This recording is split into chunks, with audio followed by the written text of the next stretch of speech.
Have you ever noticed that some people can sit through an entire football final, a cricket World Cup, or a championship game and feel absolutely nothing?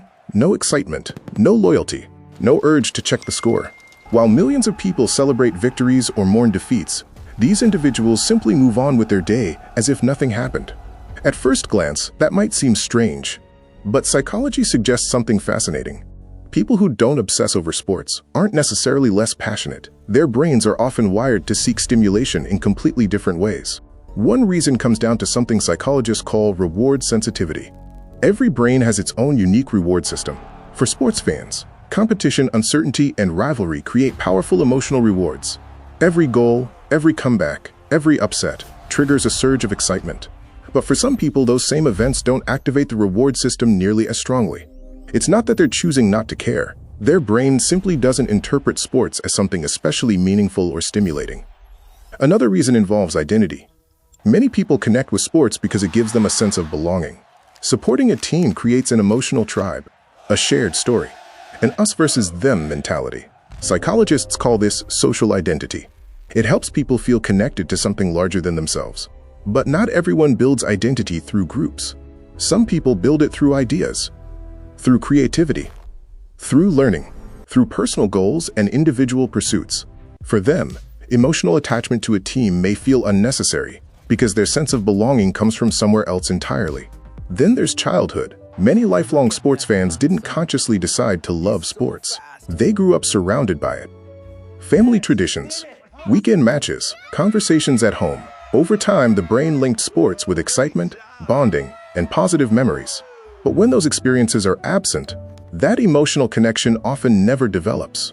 As adults, these people don't feel like they're missing out, because there was never a strong attachment to begin with. There's also an interesting difference in cognitive preference. Some minds naturally gravitate toward systems, concepts, and abstract thinking. They become fascinated by psychology, science, technology, philosophy, business, or art. Not because these subjects are better, but because that's where their curiosity naturally flows. While sports involve strategy and skill, people with highly analytical or idea-driven interests may simply find other subjects more mentally rewarding. And then there's the emotional side. Sports can be an emotional roller coaster. One moment you're celebrating, the next you're frustrated, then disappointed, then hopeful again. For many people, that's exactly what makes sports exciting. But others prefer emotional stability. Research on emotional regulation suggests that some individuals intentionally avoid activities that create intense emotional highs and lows. Instead, they invest their energy into pursuits where the rewards feel more predictable and personally meaningful.